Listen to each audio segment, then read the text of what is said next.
Donc, vous pouvez démarrer quand vous voulez. Ok, on a suffisamment de gens connectés? Ouais, 28. Je- Il y a 30 personnes. Ok, eh bien, c'est parti. Bonjour à tous. On est ravis de vous accueillir pour cet atelier numéro 8 dédié à l'analyse du cycle de vie appliqué aux services numériques. Cet atelier il est organisé dans le cadre de la 6e édition des Green IT Day.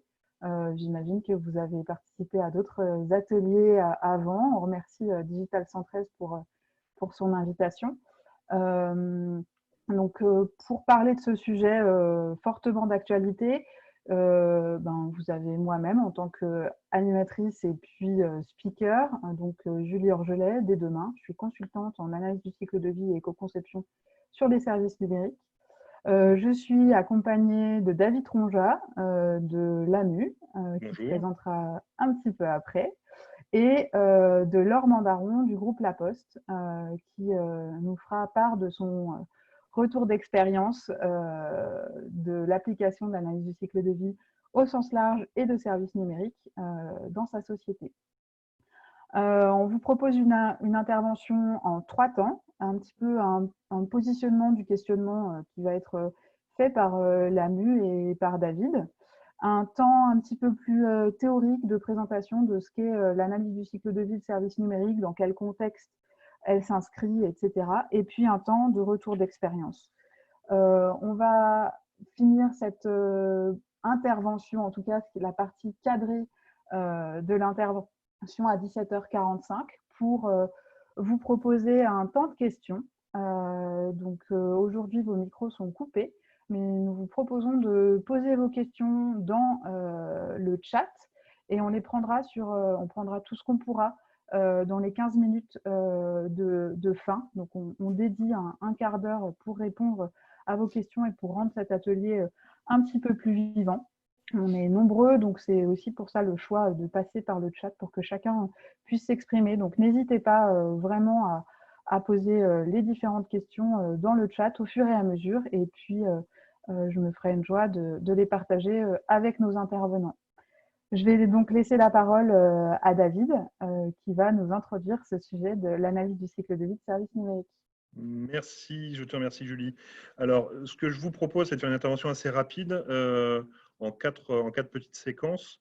Donc, je m'appelle David Ranjat, je suis responsable du numérique à l'AMU. Donc, je vais commencer par vous présenter d'où je parle, du groupe, un groupe qui s'appelle Mutualab Écolo, qui est à l'AMU. Donc, je vais vous expliquer dans un premier temps ce qu'est l'AMU en quelques secondes, et puis un petit peu le dispositif Mutualab, de ce que c'est de faire de l'intelligence collective dans une entreprise comme la nôtre et plus particulièrement de notre groupe qui s'appelle Mutualab Écolo et surtout, c'est le sujet qui nous intéresse ce soir, les différentes questions qu'on se pose par rapport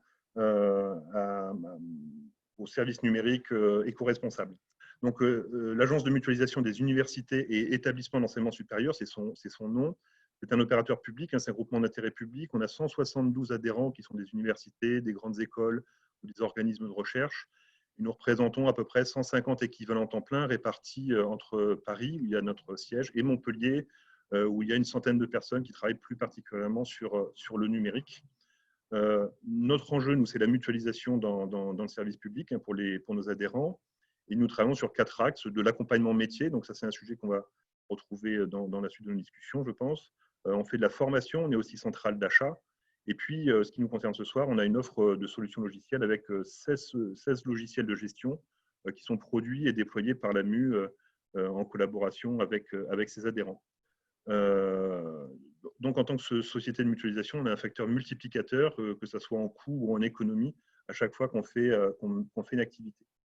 Je vais vous parler en 2 mots de Mutualab. Qu'est-ce que c'est? Alors, Mutualab, c'est un dispositif qui a été créé il y a 18 mois au sein de l'AMU, qui permet de faire de l'innovation participative par les personnels. Donc, chacun des personnels de l'AMU a la possibilité de consacrer un petit peu de temps sur un sujet dans un groupe qui va s'autogérer, qui peut traiter des sujets de type sujets sociétaux. On a fait tout un travail sur la place des femmes dans le numérique qu'on avait partagé d'ailleurs avec Digital 113 à un moment. Il y a eu un sujet sur, admettons, des sujets d'organisation et de fonctionnement, comme le post-Covid, comment travailler après le Covid, le télétravail généralisé par exemple, les sujets technico-fonctionnels autour de la mise en place de chatbots sur nos outils, etc. Donc c'est bien un dispositif qui permet à des personnels de l'établissement, de notre entreprise, de faire des propositions d'innovation, de changement de nos pratiques, d'évolution de notre organisation. Donc, une logique un peu ascendante pour alimenter la stratégie de l'AMU. Alors, c'est pour ça que j'arrive au troisième point, parce qu'on a créé il y a quelques mois un Mutual Lab écolo. Alors, vous envoyez le logo juste au-dessus de mon épaule. Alors, ne soyez pas inquiets, ce n'est pas une flamme de lampe à huile, pour reprendre une petite phrase d'il y a quelques semaines. C'est bien un groupe qui s'est constitué à la fois parce que les personnels pensaient que le sujet de l'écologie et les impacts environnementaux de notre travail était important, et puis aussi de se poser des questions en tant que citoyen et acteur du monde économique. Donc, les premiers travaux de ce groupe ont été, par exemple, de fabriquer, de calculer le bilan des gaz à effet de serre que coûte notre activité en tant que personnel sur nos temps de transport, les choses comme ça. Et puis, on a commencé à réfléchir à d'autres choses, au-delà des éco-gestes qui ont été mis en place, autour du positionnement de notre entreprise sur le sujet des impacts environnementaux que peut avoir notre activité. Et puis, de fil en aiguille, on est arrivé à réfléchir sur l'ensemble des missions qui sont portées par notre structure, que ce soit nos missions de conseil, d'accompagnement métier, de sensibilisation, de formation et de solutions logicielles, qui est le sujet de ce soir. Et donc, on est arrivé à faire une proposition d'un nouvel axe stratégique dans notre groupement d'intérêt public. C'est une proposition qui va potentiellement être analysée là, pour le futur contrat que notre organisme signe avec l'État. On a des contrats tous les 5 ans avec l'État, contrats d'objectifs. Et donc ça, c'est un sujet qu'on essaye de faire prendre en compte dans le cadre de notre futur contrat. Alors, quelques exemples. Généraliser par exemple des formations sur les bilans à gaz à effet de serre dans les établissements d'enseignement supérieur, c'est une des propositions. Parler de management environnemental, de parler par exemple de faire des propositions autour de la diminution des coûts carbone et impacts environnementaux dans les différentes activités des établissements d'enseignement supérieur. On avait déjà identifié la notion d'éco-conception, dont on a entendu parler pas mal de fois aujourd'hui, et puis aussi des partages de bonnes pratiques autour du développement informatique et par exemple la formation des développeurs ou des équipes informatiques sur ces sujets-là pour faire des solutions informatiques plus économiques et écologiques en termes d'impact environnementaux. Donc ce groupe a posé, fait une proposition stratégique. Donc le petit bilan de cette opération, c'est que quelques collaborateurs d'une entreprise, ils sont à la fois agents de l'entreprise et puis citoyens, arrivent à faire des propositions stratégiques sur un sujet aussi complexe que l'impact environnemental de nos activités. Et donc maintenant, on est arrivé à se dire, eh bien, c'est une bonne chose si c'est repris dans notre plan stratégique, mais qu'est-ce qu'on va pouvoir faire concrètement? Donc là, on a commencé à ouvrir la boîte des interrogations autour de ce sujet-là. Donc, tout ce qui concerne la partie de l'activité des établissements d'enseignement supérieur, comme, mettons, le patrimoine immobilier, c'est un sujet sur lequel on a de l'expertise, la gestion du patrimoine immobilier, la gestion des bâtiments physiques. On a des experts à l'AMU sur ce sujet, il y a des experts en établissement, on maîtrise le patrimoine, l'environnement, les usages, les sujets de développement durable au sens large. Mais par contre, on a beaucoup plus de questions autour de l'impact environnemental de toutes nos activités numériques et de fabrication de solutions logicielles.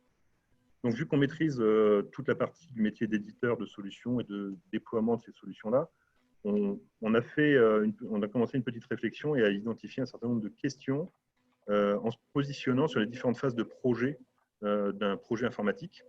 Donc, un cycle de vie de projet informatique, qu'on parle de la conception, du développement, de la maintenance, de l'exploitation, du déploiement, etc. Donc là, je vais vous proposer un certain nombre de questions ouvertes, justement parce qu'on n'a pas la réponse, ou un certain nombre de réflexions autour de ces différentes phases. Par exemple, quand on fait une solution pour nos adhérents, on convie nos adhérents à venir au séminaire de conception, au rendez-vous d'expression de besoins, etc. Donc là, il y a potentiellement un gain en termes d'impact énergétique, impact écologique dans les déplacements associés à cette phase de projet informatique. Et puis, par exemple, quand on fait la conception de solutions logicielles, on peut se poser la question de l'utilité et de l'intérêt de développer un certain nombre de fonctionnalités et donc de s'interroger sur l'impact environnemental que peuvent avoir ces fonctionnalités et du gain que ça va apporter dans les établissements. Une sorte de retour sur investissement, mais avec un angle un petit peu plus éco-responsable. Après, sur les phases de développement, on va rechercher, même si on a quelques pistes déjà, les bonnes pratiques pour optimiser les développements informatiques, comment fabriquer des solutions logicielles plus sobres. On a entendu aujourd'hui dans la table ronde de ce matin, par exemple, l'apport de l'open source dans le partage de code, dans la réutilisation de code et dans la sobriété numérique que ça pouvait apporter. Après, on a fait une proposition en termes de gestion de projet, par exemple. Aujourd'hui, quand on fait un projet informatique, on lui alloue un certain nombre de kilos ou millions d'euros en fonction de la taille du projet, un certain nombre de TP. On a une programmation pluriannuelle en charge et en recettes. Eh bien, pourquoi ne pas attribuer à nos projets des budgets carbone que les directions de projet auraient à gérer comme elles doivent gérer à l'euro près les budgets en euros et en ETP qui leur sont confiés. On se pose aussi la question, et là on a eu quelques réussites dans le domaine, sur la durée de vie des solutions logicielles, puisque si on fait une solution logicielle pour 5 ans et qu'on doit la changer tous les 5 ans, en termes environnementaux, ça peut être assez négatif. Donc là, on va bientôt approcher des 25 ans de notre solution de gestion des étudiants. Donc la majorité des étudiants qui sont gérés en France sont gérés par l'intermédiaire de cette solution logicielle. Et donc, il y a une douzaine d'années ou un peu plus, on a fait une migration technologique importante pour pouvoir repartir dans un nouvel élan et apporter donc une vie plus longue à notre solution logicielle. Qui va bientôt arriver donc à ses 25 ans et qui sera éteinte par la solution qui la remplace vers sa 30e année.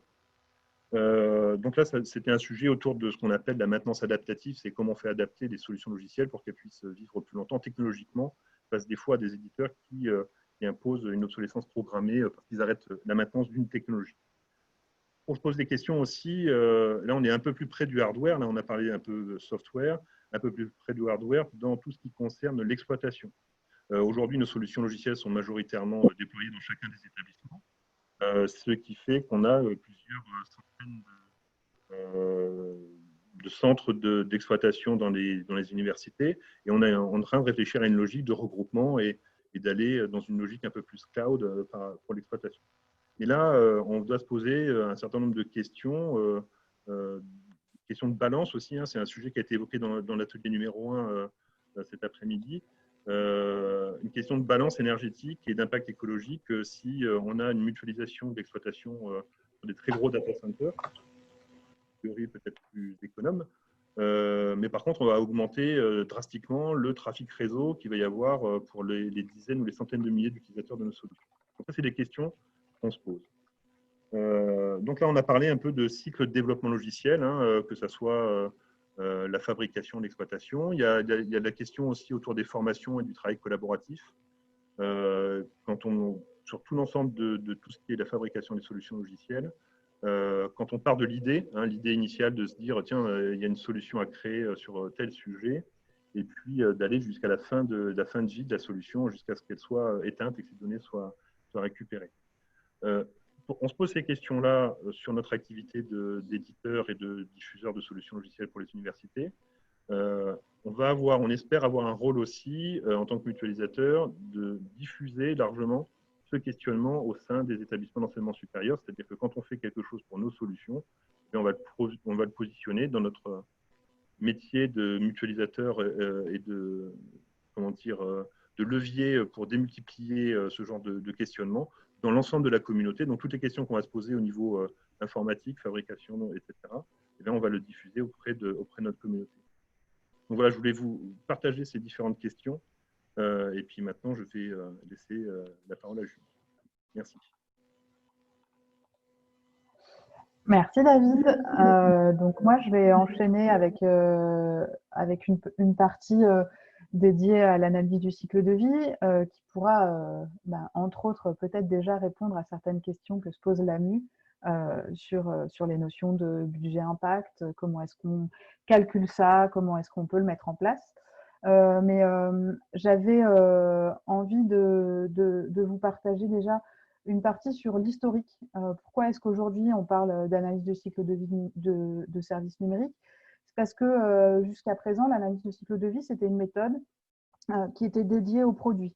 Et on a commencé à se poser cette question en calculant l'impact environnemental d'un téléphone mobile, d'un ordinateur, d'un data center, d'un réseau de communication, etc. Et puis, dans les années, on va dire 2005-2010, on s'est rendu compte que tous ces objets-là, finalement, ils étaient connectés et qu'aujourd'hui, pour fonctionner, on avait besoin d'un réseau Internet, d'un data center. Ça va avec l'avènement, finalement, du cloud, des solutions software as a service.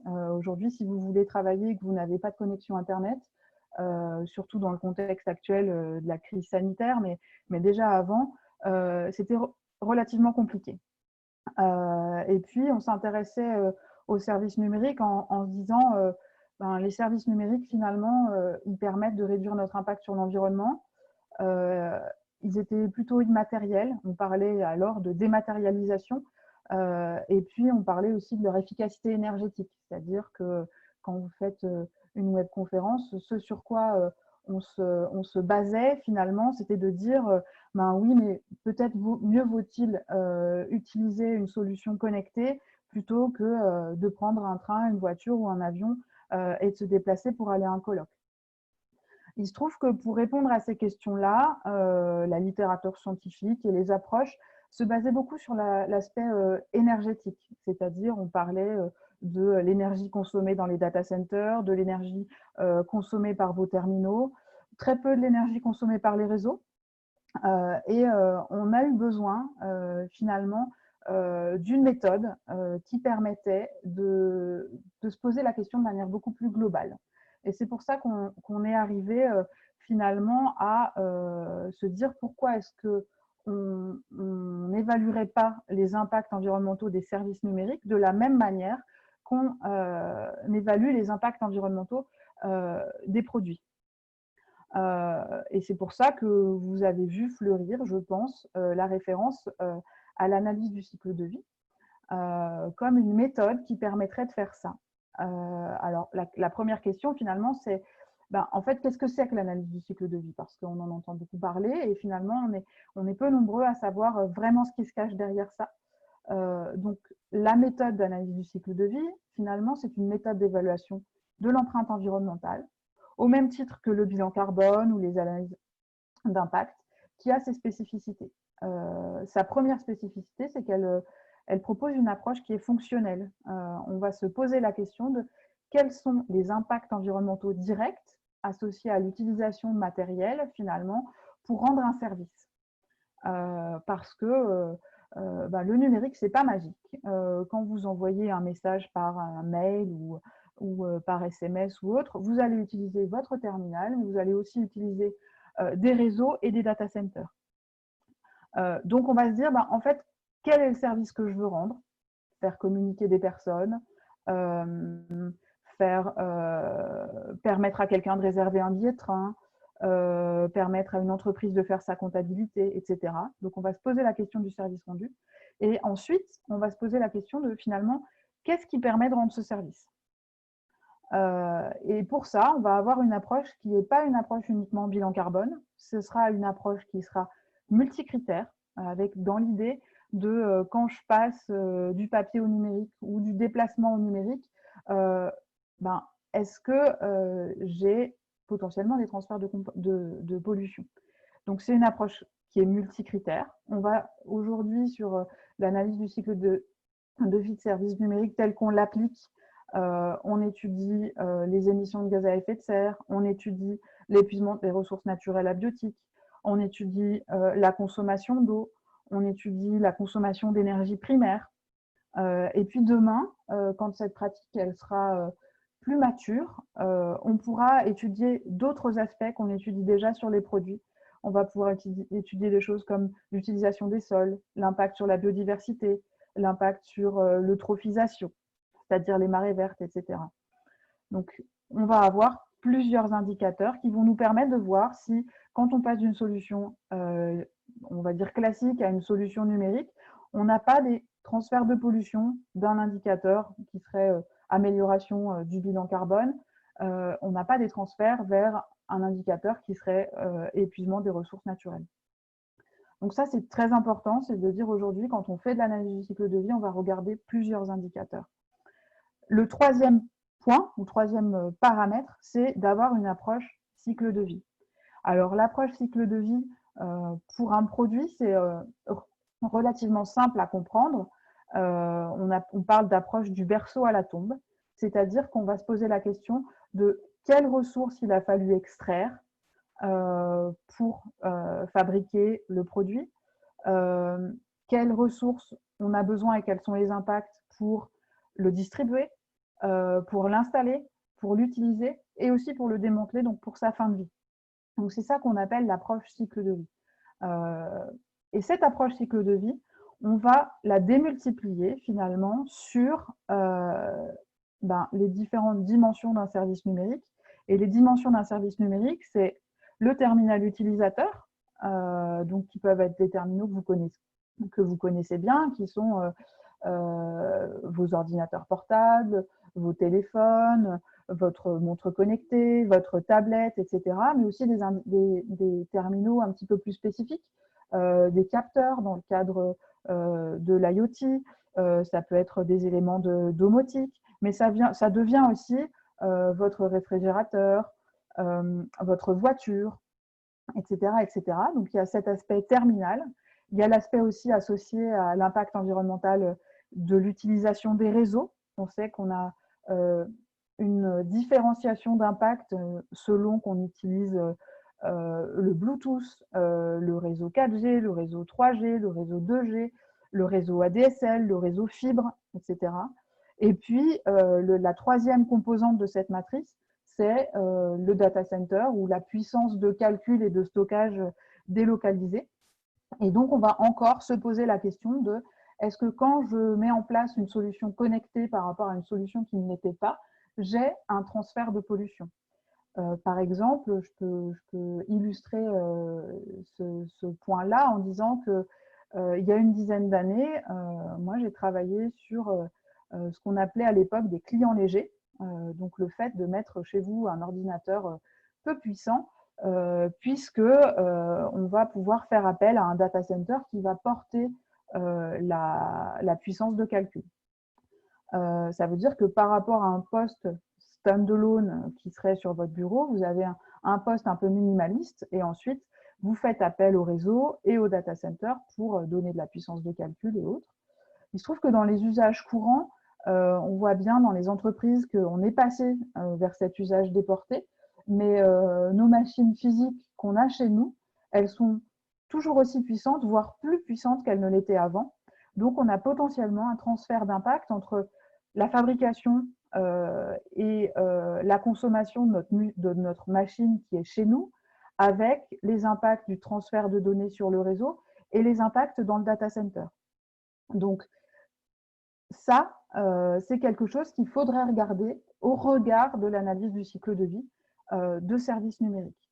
Donc, si je résume, faire l'analyse du cycle de vie de services numériques, c'est se poser la question de quel est le service rendu, quels sont les indicateurs multiples sur lesquels je peux calculer le bagage environnemental de ma solution numérique, et c'est avoir une approche cycle de vie matricielle du berceau à la tombe. Donc aujourd'hui, on se focalise quand même principalement sur la fabrication et l'utilisation pour l'ensemble du matériel qui va nous permettre de rendre le service. Donc les terminaux, les réseaux et le data center. À quoi ça va nous servir de faire ça? Ça nous sert à diagnostiquer les choses de manière quantitative, donc à dire finalement, mon service numérique, il est responsable des effets directs suivants, il a telle empreinte carbone, il a telle empreinte sur les ressources, il a telle empreinte sur l'impact énergétique, il a telle empreinte eau, etc., etc. Et avec ça, on est aussi capable de savoir d'où proviennent ces impacts. Est-ce que ça provient plus de la fabrication du terminal, de l'utilisation du terminal? Est-ce que ça provient plus des réseaux? Si oui, à quel endroit? Est-ce que c'est plutôt sur les antennes, sur les box, sur les switches, sur les routeurs? Est-ce que c'est plutôt centralisé au niveau du data center? Et si oui, est-ce que c'est plutôt au niveau des serveurs ou au niveau du stockage? Ça, c'est des choses qu'on va être en capacité d'identifier. Et donc, ça va nous permettre d'identifier des points d'amélioration qui seront réels et quantifiables. Donc, c'est un outil qui est extrêmement utile pour faire de l'éco-conception, déjà, et pour éco-concevoir de manière finalement non empirique. Et puis, une fois qu'on a fait de l'éco-conception ou qu'on a identifié des solutions, on pourra aussi évaluer leur potentiel d'amélioration. C'est-à-dire de dire, si je mets en place telle ou telle solution, je vais potentiellement avoir un gain de 10%, 20%, 30% de l'impact. Et ça, c'est quelque chose de très précieux. On l'a vu notamment dans le cadre de l'action Green Concept qui a été menée en Occitanie, notamment d'ailleurs en partenariat avec la CCI Occitanie, avec Digital 113, avec l'ADEME. On a des facteurs d'amélioration quand on fait cette quantification qui peuvent aller jusqu'à un facteur 4, 5 en mettant en place les bonnes pratiques au bon endroit. Et tout ça, ça permet aussi d'établir des recommandations en fonction de choix techniques, mais aussi en fonction de comportement. Moi, on me pose souvent la question de quelle est la meilleure solution entre envoyer un mail, utiliser un chat, envoyer un SMS. Et ma réponse, elle est souvent, ça dépend. Pourquoi? Parce que grâce à l'analyse du cycle de vie, je suis en capacité de donner quel est le comportement, dans quel cas, et il sera, dans quel cas, quel comportement sera le plus vertueux. Est-ce que si j'envoie un message avec une grosse pièce jointe, ça va plutôt être sur le stockage que ça va se jouer, alors que si j'ai des petits contenus, eh ben, finalement, on va avoir d'autres pratiques à mettre en œuvre. Ça permet aussi, et c'est important pour les entreprises, de communiquer sur des performances, sur des améliorations et de communiquer de manière, encore une fois, non empirique et quantitative. Ça permet d'intégrer l'empreinte des services numériques dans le reporting des entreprises. Aujourd'hui, on sait que quand on fait du bilan carbone, par exemple, il est difficile d'intégrer l'impact des services utilisés ou des services externalisés. Et avec l'analyse du cycle de vie et son développement, on espère à terme pouvoir avoir des solutions chiffrées qui permettent de s'intégrer dans le bilan carbone des entreprises. Ça permet aussi de comparer avec des solutions qui ne seraient pas numériques, parce que la démarche d'analyse du cycle de vie, elle s'applique aussi dans d'autres contextes. Donc, je vous parlais au début, finalement, de qu'est-ce qu'il vaut mieux organiser une conférence à distance ou une conférence présentielle. L'outil analyse du cycle de vie, il va nous permettre de quantifier les deux scénarios. Et puis, ça nous permet aussi d'évaluer des impacts indirects ou des effets rebonds, c'est-à-dire de contextualiser les impacts, de se dire, OK, telle solution, si on regarde que les effets directs, elle est plutôt meilleure. Sauf qu'on sait, par exemple, que quand on utilise des services numériques, on a tendance à pas substituer aux autres services, mais plutôt à amplifier. On a de l'efficacité qui fait qu'on va développer plus de services et potentiellement avoir des effets rebonds. Et le fait de pouvoir les quantifier, ça nous permet aussi d'agir dessus. Voilà, donc ça, c'est un petit peu tous les contextes dans lesquels on peut utiliser l'analyse du cycle de vie ou l'appliquer aux services numériques. Et puis, j'avais envie aussi de dire 2 mots sur qu'est-ce que ça apporte aussi d'un point de vue humain et gouvernance d'entreprise. Faire l'analyse du cycle de vie d'un service, c'est se poser la question de comment est construit mon service, comment il est utilisé, à quels besoins il répond. Et finalement, ça permet de fédérer les équipes autour d'un projet commun et d'une vision globale du service qu'il est qui les rassemble. Voilà. Et puis aussi pour ceux qui ont l'image que l'analyse du cycle de vie, c'est quelque chose de compliqué. C'est aussi une approche qui, dans la norme qui la contrôle ou qui l'encadre, la norme ISO 14040 et ISO 14044, on parle bien d'un processus itératif. C'est-à-dire qu'on peut prendre les choses par un petit bout de la lorgnette et puis l'élargir au fur et à mesure de l'amplification des connaissances. Donc cette pratique, on peut la généraliser à plein de choses. On peut l'appliquer pour évaluer l'impact environnemental de solutions logicielles, de sites web, de services professionnels. On peut l'appliquer aux impacts de l'intelligence artificielle, du deep learning, etc.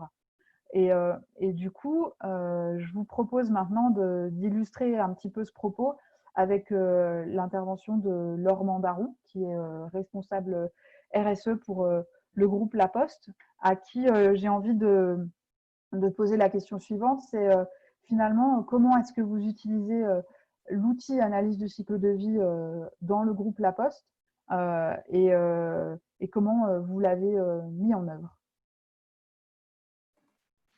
Oui, bonjour. Alors, je ne sais pas si ma vidéo fonctionne parce que j'avais des problèmes tout à l'heure. C'est bon? Très bien. Ok. Merci, merci Julie pour cette opportunité d'échanger sur ce sujet.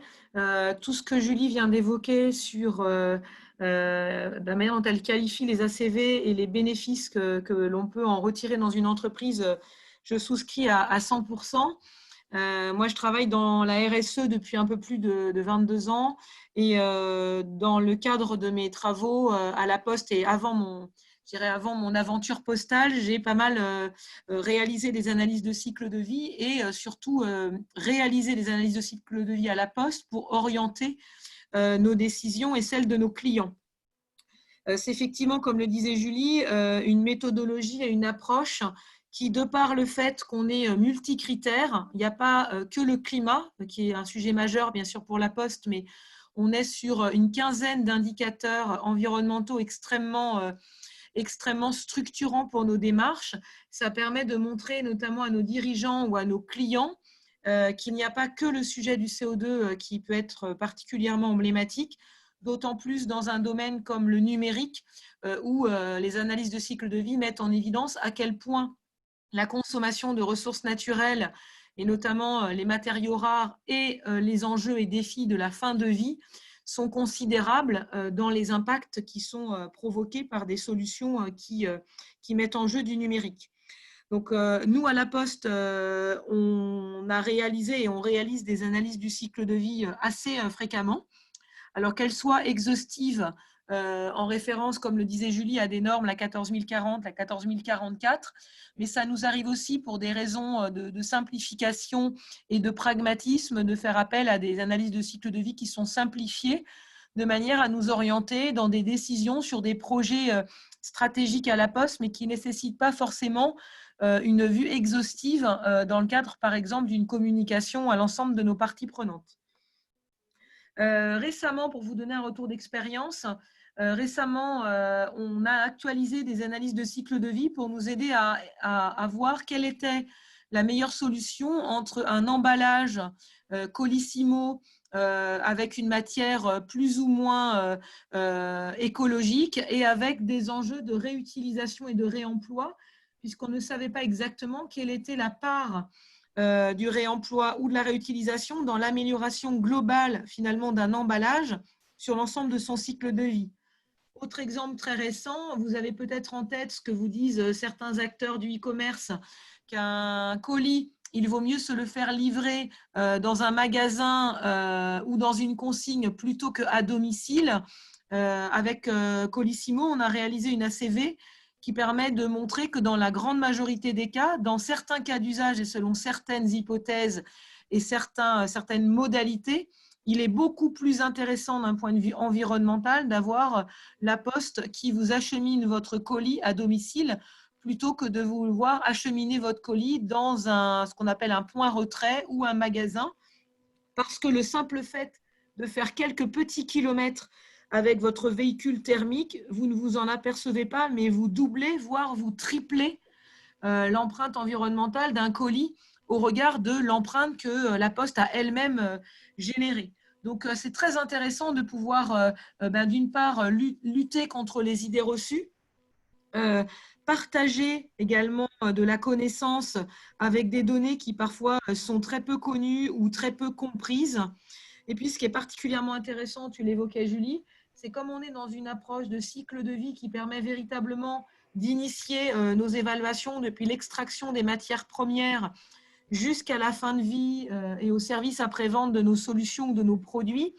Ça permet d'identifier dans un process, finalement, quelles sont les activités et ou les acteurs qui vont être particulièrement concernés par tel ou tel impact environnemental. Donc ça, c'est très intéressant et je vous donnerai un exemple dans le cadre d'une ACV qu'on est en train de finaliser, où l'on compare certains types, je dirais, de produits plus ou moins physiques et des solutions plus ou moins numériques.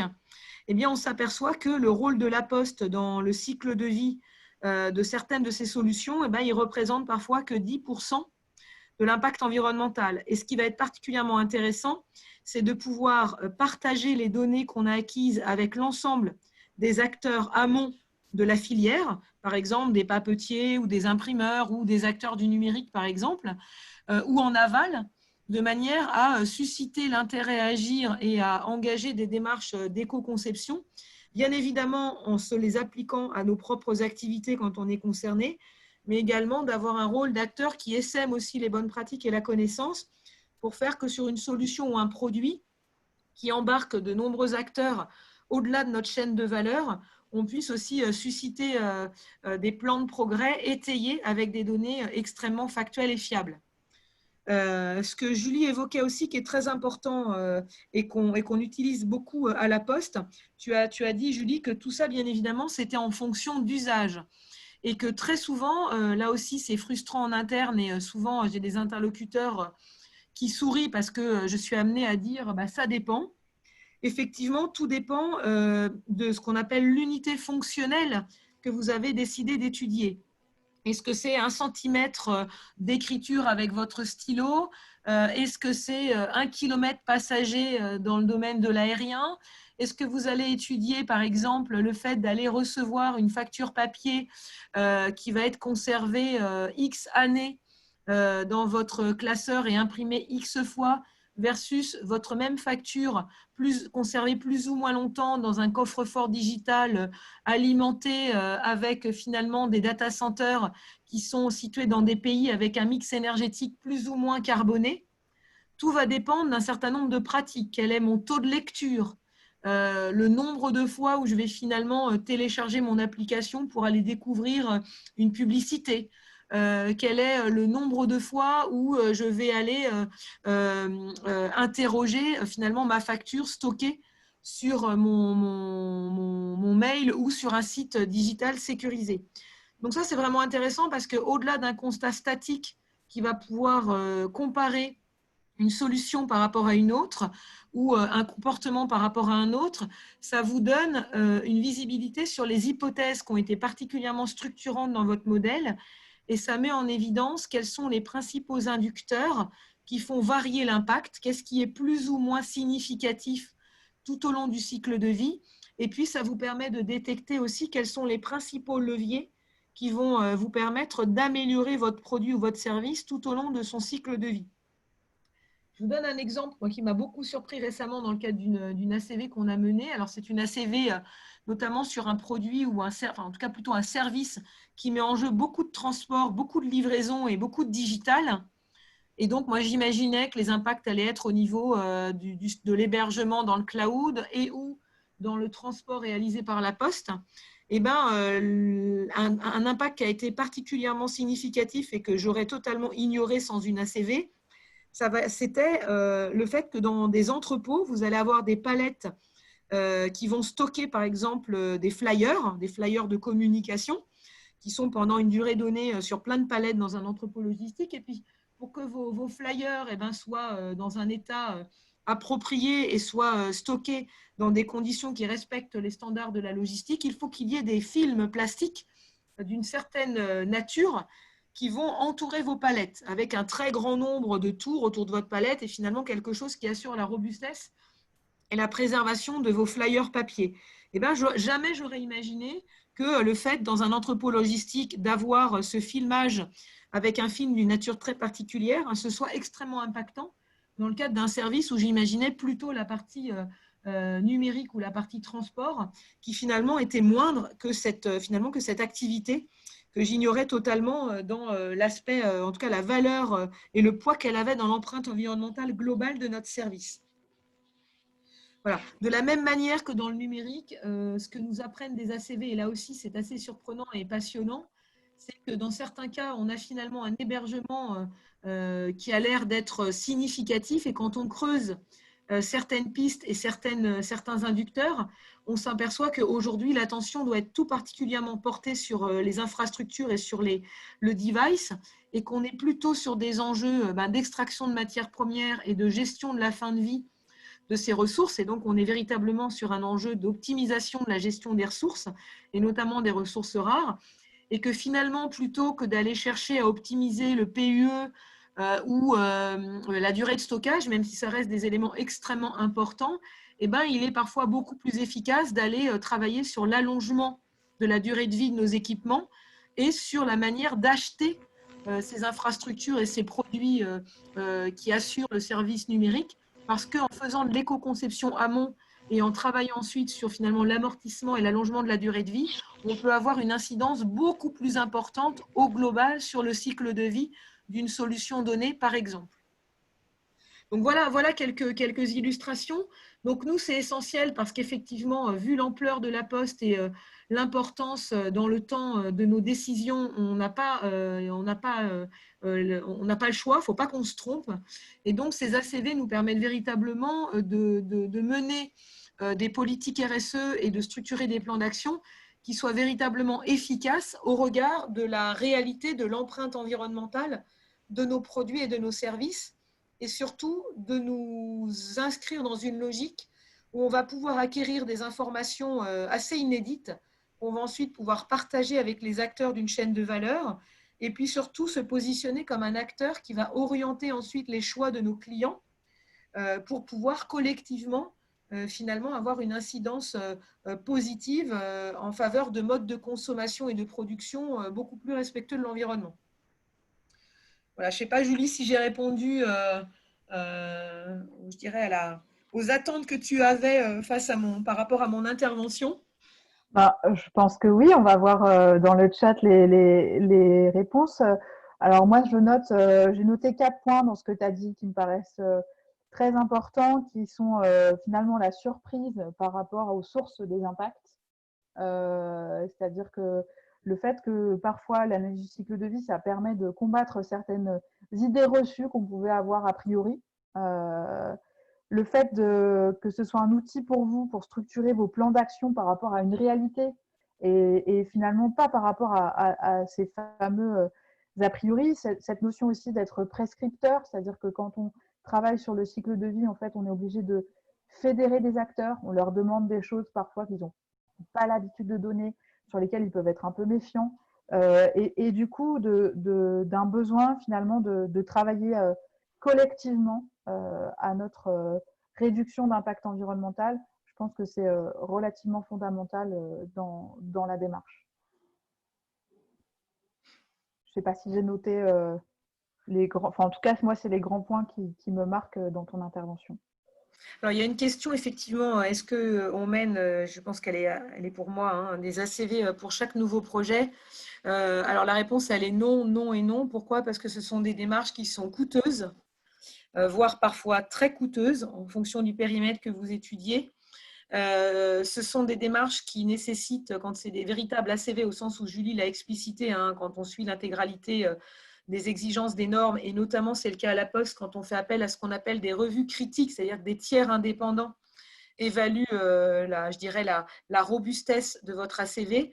C'est très long, enfin, en tout cas ça peut être très long, et sur les produits et les projets de la Poste, vu l'ampleur de ce que mène la Poste et je dirais la dimension de tout ce qu'on mène, 100 fois le tour de la Terre par jour, la plus grosse flotte quasiment au monde, 12 000 sites, 600 mètres carrés, donc 600 millions de mètres carrés. Donc tout ce qu'on fait, c'est sur des proportions absolument titanesques, avec des partenaires à ne plus savoir qu'en faire dans des orientations et dans des dimensions extrêmement complexes. Donc non, tout simplement parce qu'on n'aurait même pas la capacité à les piloter et à les suivre. Et puis, les ACV amènent aussi des éléments d'aide à la décision et d'analyse extrêmement importants, mais complexes. Et ça nécessite de la part des équipes RSE, notamment, c'est ce qui est mon cas, du temps et de l'expertise pour pouvoir en tirer la substantifique moelle.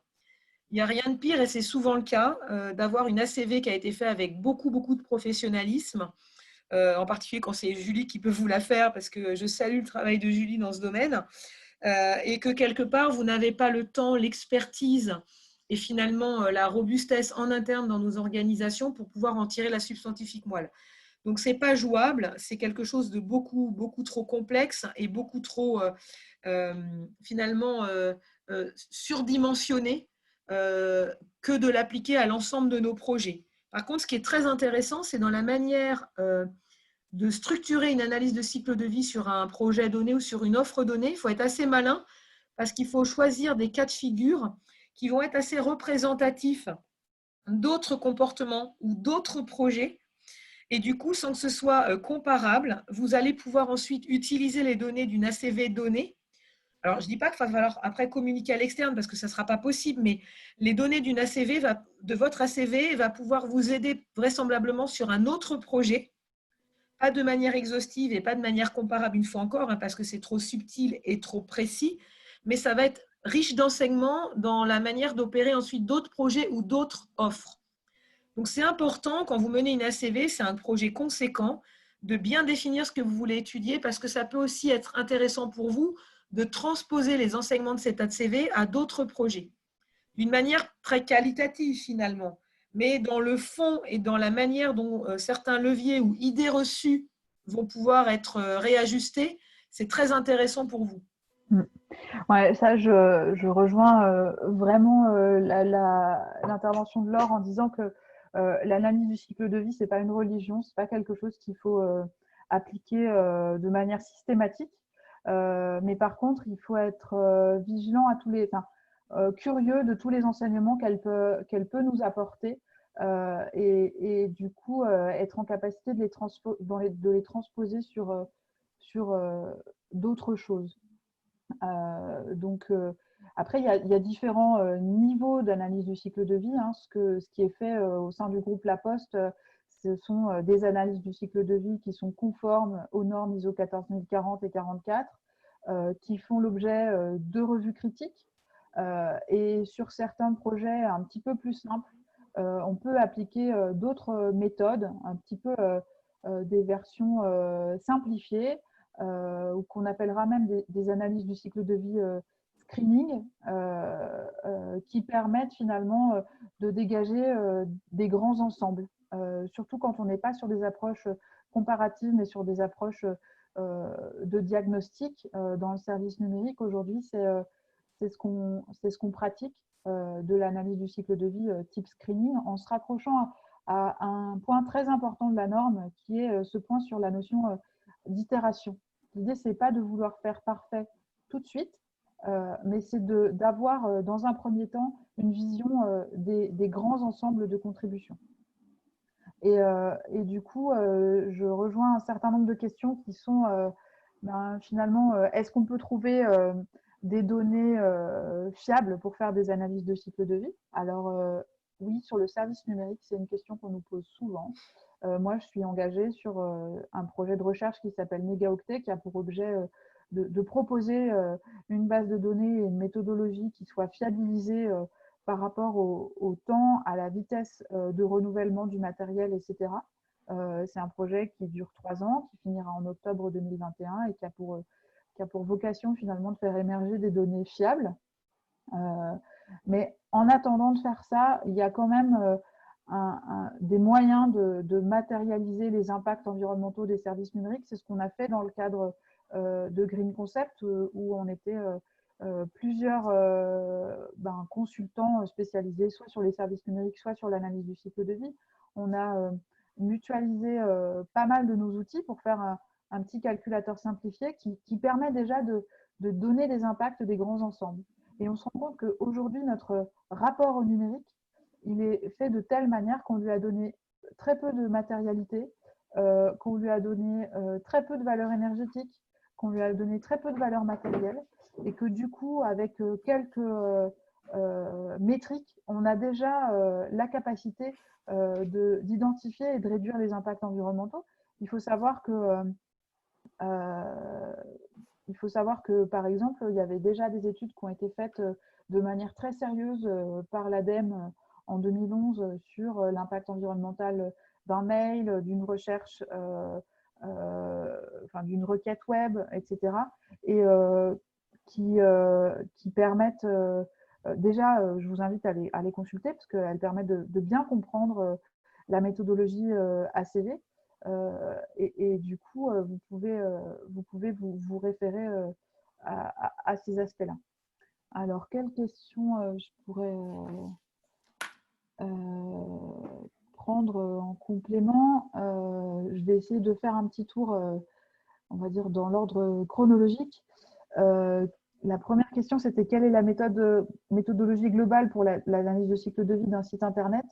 C'est la méthode 1440, on va dire, à la sauce analyse du cycle de vie screening, c'est-à-dire que la première chose, c'est se poser la question de quel est le service rendu par ce site Internet et quels sont les aspects matériels qu'on va pouvoir mettre derrière. Donc, quel terminal de consultation, je pense, que vont utiliser mes utilisateurs, combien de temps ils vont passer derrière leur terminal, est-ce que j'ai besoin d'un terminal dernière génération pour avoir une expérience utilisateur la plus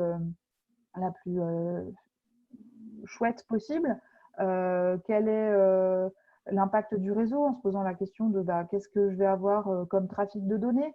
Et puis l'autre question, c'est comment est-ce que je fais appel au data center. Quel serveur j'ai besoin, quel trafic je veux supporter, quelle quantité de données sont stockées, etc. Et toujours avec cette logique de, dans un premier temps, je vais prendre des grands ordres de grandeur et puis je vais affiner en fait en fonction de mon besoin.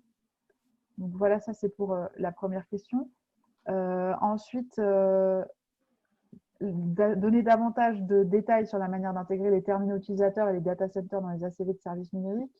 Comment déterminer la part du terminal ou d'un data center dans l'impact environnemental d'un service considéré. Alors, l'analyse du cycle de vie. Alors, l'intervention, elle est relativement courte et je pourrais vous en parler pendant des heures. Donc, c'est une démarche qui se fait en 4 étapes. La première étape, c'est identifier les objectifs de notre étude, l'unité fonctionnelle. Donc, ça, on en a largement parlé. La seconde étape, qu'on appelle l'étape d'inventaire du cycle de vie, ou sans jargonner, l'étape de collecte des données, c'est finalement quelles ressources sont affectées pour quel impact. Mais c'est aussi comment est-ce que j'alloue ces ressources à un impact unitaire, à un acte unitaire ou à un service annuel. Et là, on va se poser la question finalement comment est-ce qu'on intègre les terminaux utilisateurs. On va se poser la question en fonction du temps de consultation principalement ou de la consommation de ressources. Et sur la partie data center, alors soit on est sur des data centers qui sont hébergés en local et dans ce cas-là, on va se poser la question de l'architecture technique que vous maîtrisez, par rapport à un nombre d'utilisateurs, un nombre de consultations, par rapport à une capacité de stockage, et on va réallouer ces impacts, cette petite part d'impact, cette petite part de pizza finalement, à notre service numérique. Donc c'est cette fameuse méthode d'allocation qui nous permet d'évaluer les impacts environnementaux et de les ramener finalement à notre service rendu. Et puis sur la fiabilité de ces allocations, on va pratiquer ensuite ce qu'on appelle les analyses de sensibilité, c'est-à-dire qu'on va se poser la question de oui, mais si je changeais de facteur d'allocation ou si je changeais ma part, comment est-ce que varieraient mes impacts? Et c'est là où c'est très intéressant de se dire qu'on n'a pas des scénarios figés grâce à l'analyse du cycle de vie, mais on va pouvoir faire varier des impacts sur lesquels on n'est pas sûr et voir comment ça impacte finalement les résultats finaux, soit pour dire ok, il faut que j'aille chercher de l'information plus en avant, soit pour dire je pourrais faire telle ou telle recommandation de comportement, de développement ou autre. Donc voilà ce que je peux dire par rapport à cette question. La question suivante, si j'ai bien compris, le cycle de vie d'un service numérique comprend le cycle de vie des matériels utilisés. Quid du service en tant que tel? J'utilise Facebook, dois-je prendre en compte l'impact du fonctionnement de cette entreprise? Alors, pareil, dans l'étape 1, sur les objectifs, on définit aussi le périmètre et les frontières de notre système. Sur des applications grand public où il y a des millions d'utilisateurs pour une infrastructure, on a tendance à ne pas prendre en compte le fonctionnement de l'entreprise, aussi en considérant que ce fonctionnement il est mutualisé sur l'ensemble des utilisateurs, et puis aussi qu'il est déclaré dans d'autres indicateurs de l'entreprise, comme le bilan carbone. Par contre, dans des services, on va dire, utilisés par peu de gens, je pense à des services de calcul scientifique, par exemple. Vous avez une super étude qui a été faite par EcoInfo sur le calcul scientifique. Et bien là, on se rend compte qu'il est important de prendre en compte l'impact du fonctionnement de l'entreprise, l'impact des équipes de développement. Mais là encore, on n'a pas de normes ISO spécifiques aux services numériques, donc il va falloir traiter au cas par cas. Voilà, j'espère que ça répond à cette question-là. Ensuite, la question suivante, c'est avons-nous des données fiables pour faire des analyses du cycle de vie poussées? On en a, mais elles sont parsemées. Et aujourd'hui, la difficulté, c'est d'arriver à aller les chercher.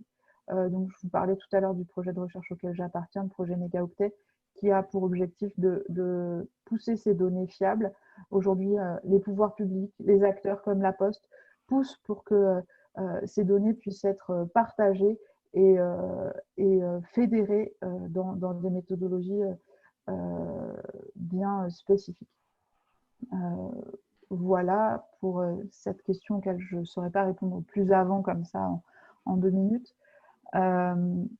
Ensuite, comment se lancer? Faut-il être expert en analyse du cycle de vie et connaître les normes ISO 14040 sur le bout des doigts, ou peut-on tenter de faire une ACV simplifiée soi-même?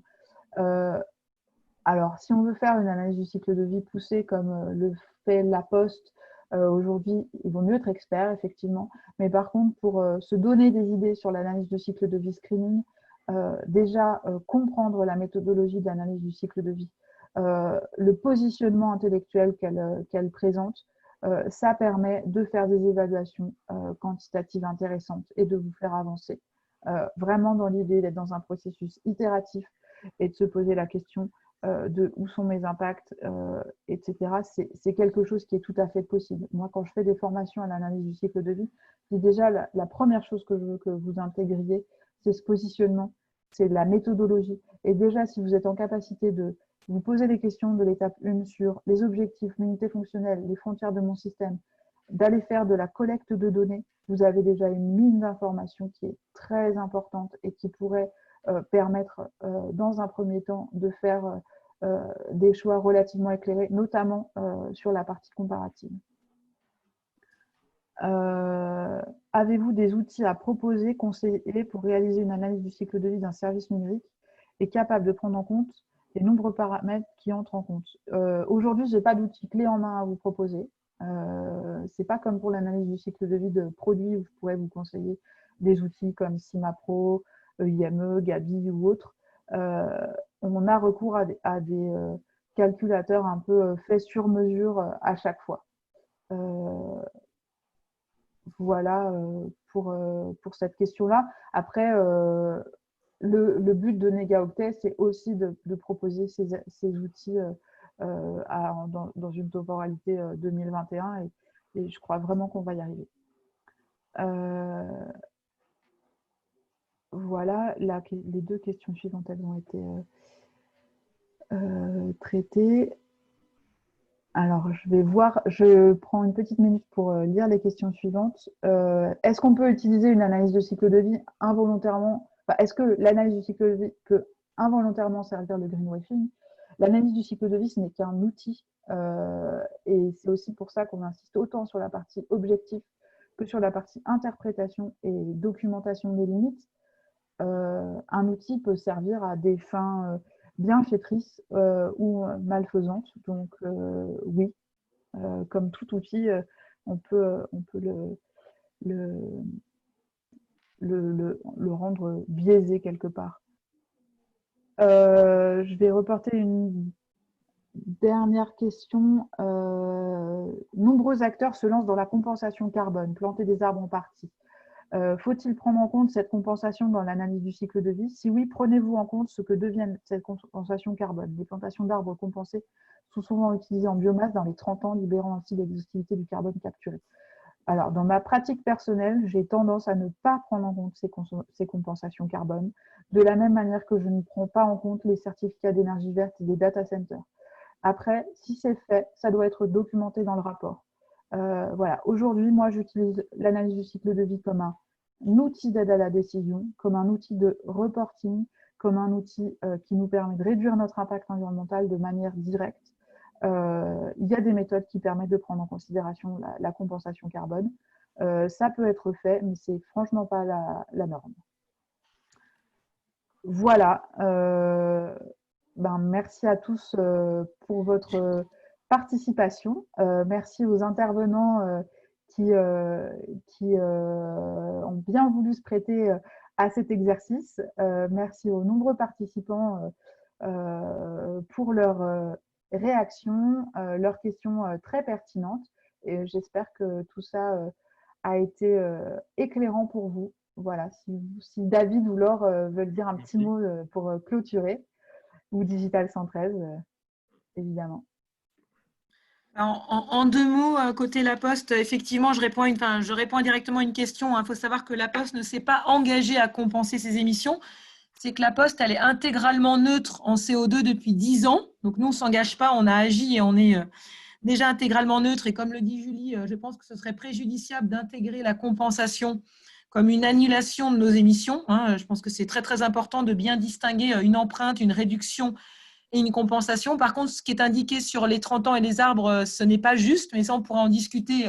C'est un sujet passionnant. Je me tiens à la disposition de la personne qui a posé la question. Nous, ce qu'on trouve passionnant dans ces ACV et dans toute la démarche que ça embarque, c'est finalement le professionnalisme que ça apporte et l'objectivité que ça apporte dans nos domaines qui sont parfois un peu impalpables et où on a des idées reçues ou des points de vue non étayés et où on peut passer un temps dingue à débattre sur du wording ou sur des yaka faucons.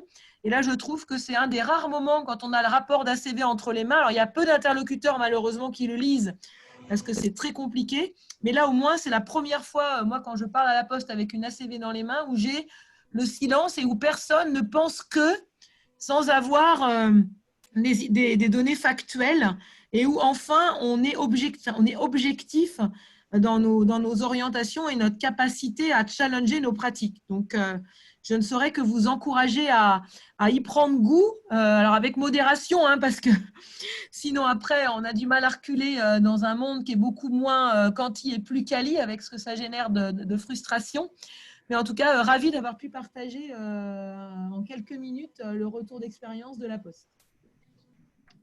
Oui, merci aussi à Julie d'avoir nous avoir permis d'exprimer un petit peu les questionnements qu'on avait là sur notre futur autour du numérique responsable et puis peut-être de sobriété numérique. Et puis on va continuer à pister cette méthodologie d'ACV là pour voir comment ça peut être pris en compte dans notre organisation et puis pour la partager avec les établissements d'enseignement supérieur.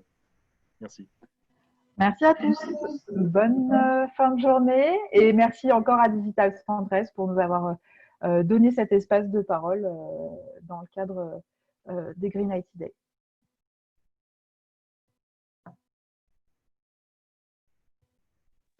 Merci, je coupe. À bientôt, au revoir. Au revoir.